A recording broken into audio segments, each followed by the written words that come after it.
Fourth year honours শ্রেণীর সুপ্রিয় শিক্ষার্থীবৃন্দ, ফিনান্সিয়াল ম্যানেজমেন্টের ক্যাপিটাল স্ট্রাকচার থিওরিজ ক্লাসে তোমাদের স্বাগত জানাচ্ছি।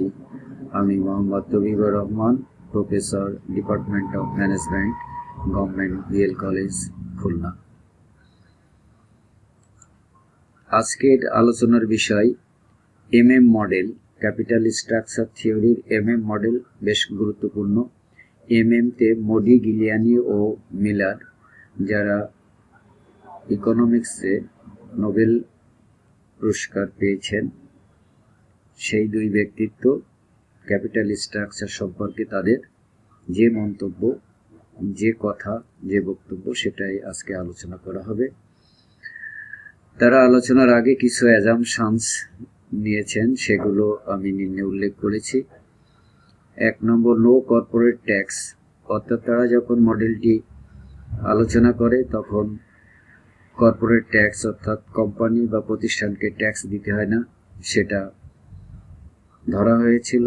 পরবর্তী পর্যায়ে লেটার ইট ইজ কনসিডার্ড, পরবর্তী পর্যায়ে ট্যাক্স বিবেচনা করা হয়েছে, অর্থাৎ প্রতিটা কর্পোরেটকেই ট্যাক্স দিতে হয়, সেজন্য ট্যাক্স ইনক্লুড করা হয়েছে। Number 2, perfect competition capital market, অর্থাৎ মূলধন বাজার পূর্ণ প্রতিযোগিতামূলক, এটা ধরা হয়েছে। No transaction cost for buying and selling securities, অর্থাৎ সিকিউরিটিস ক্রয় বিক্রয়ের ক্ষেত্রে কোনো ট্রানজ্যাকশন কস্ট নেই। Number 4, debt does not effect EBIT, ইবিআইটির উপরে ডেট কোনো প্রভাব ফেলে না, সেটাও ধরা হয়েছে। এবং সর্বশেষ 5, date is available for both investor and company, একটি প্রতিষ্ঠান এবং একক বিনিয়োগকারী উভয়ের জন্য বাজারে ঋণের পর্যাপ্ত প্রাপ্তির সম্ভাবনা রয়েছে, এবং প্রতিষ্ঠানও যেভাবে ঋণ নিতে পারে, ব্যক্তিও সেভাবে বাজার থেকে ঋণ নিতে পারে, এটা ধরা হয়েছে। আমরা এমএম এর দুটি প্রপোজিশনস পাই। যদি ট্যাক্স না থাকে তাহলে প্রপোজিশন 1-এ ভ্যালু অফ দি ফার্ম, অর্থাৎ প্রতিষ্ঠানের মূল্য নির্ণয় করতে বলা হয়।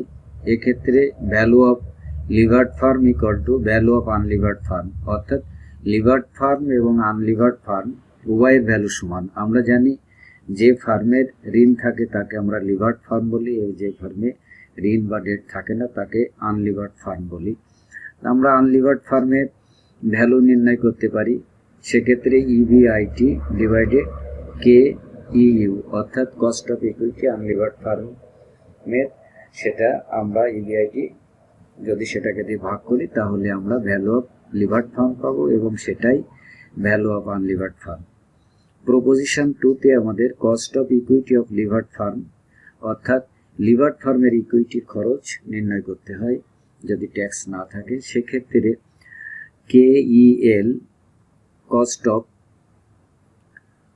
Equity of levered firm equal to KEU plus first bracket KEU minus KD first bracket close B/S, অর্থাৎ cost of equity unlevered farm যোগ cost of equity unlevered farm এবং কস্ট অফ ডেটের বিয়োগফলকে B/S দ্বারা গুণ করলে আমরা cost of equity of levered farm পাবো। এখানে আমরা যে সমস্ত প্রতীকগুলো ব্যবহার করেছি সেগুলো লেখা হয়েছে।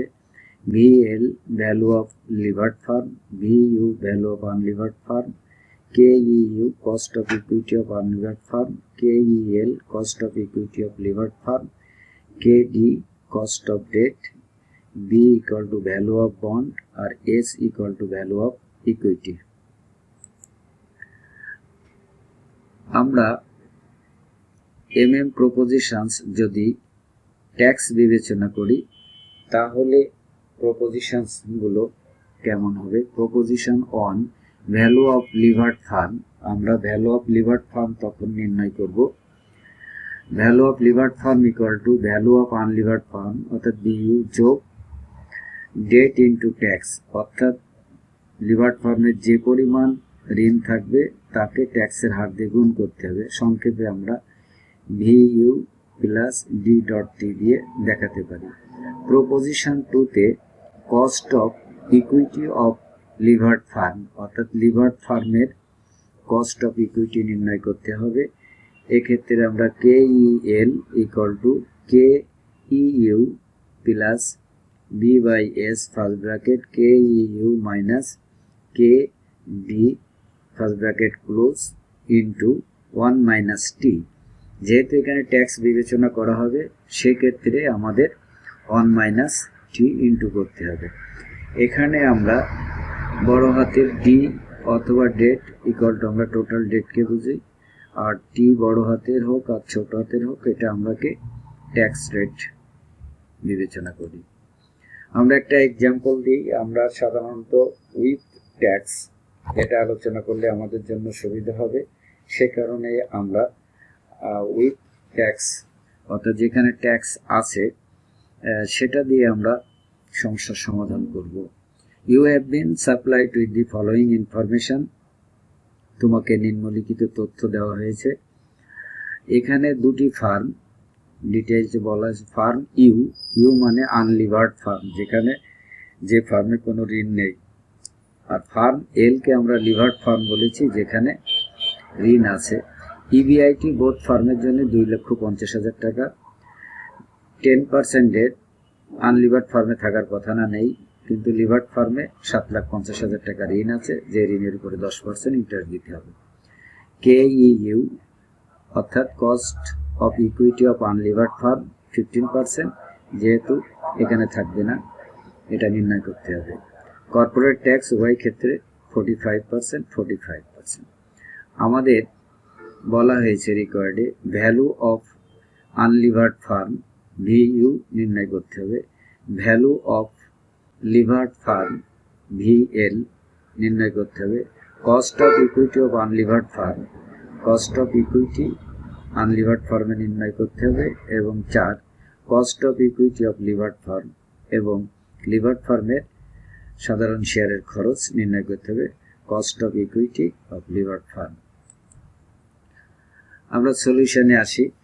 আমরা রিকোয়ার্ড 1-এ চেয়েছি ভ্যালু অফ আনলিভার্ড ফার্ম। তা উই নো, আমরা সূত্র থেকে জানি value of unlevered firm equal to উপরে EBIT into 1 minus T divided KEU cost of equity of unlevered firm. আমরা এখানে EBIT পেয়েছি 2,50,000 টাকা, 1 মাইনাস ট্যাক্স রেট 0.4 এবং আনলিভার্ড ফার্মের ইকুইটি খরচ 0.15। আমরা ক্যালকুলেশন করে যে টাকাটা পাই সেটি হচ্ছে 10 লক্ষ টাকা, অর্থাৎ আনলিভার্ড ফার্মের ভ্যালু 10 লক্ষ টাকা। খুব সহজে নির্ণয় করা যাবে, আমাদের সূত্রে শুধু মানগুলো বসাই দিতে হবে। রিকোয়ার্ড 2-তে আমাদের বলা হয়েছিল ভ্যালু অফ লিভার্ড ফার্ম, অর্থাৎ লিভার্ড ফার্মের ভ্যালু কত হবে। আমরা জানি যে value of levered firm equal to value of unlevered firm plus debt into tax. আমরা আগেই পেয়েছি ভ্যালু অফ আনলিভার্ড ফার্ম 10 লক্ষ টাকা প্লাস ডেটের পরিমাণ 7,50,000 টাকা ইন্টু ট্যাক্সের পরিমাণ 0.4। তাহলে আমরা যেটা পেলাম ভ্যালু অফ লিভার্ড ফার্ম সেটা আমাদের হলো 13 লক্ষ টাকা। রিকোয়ার্ড 3-তে আমাদের বলা হয়েছে cost of equity of unlevered firm. Unlevered ফার্মের ইকুইটির খরচ কত?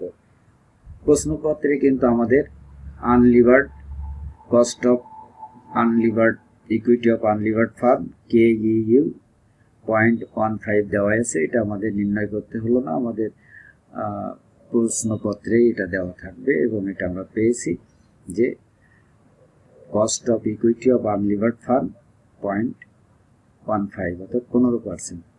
Required 4 cost of levered farm.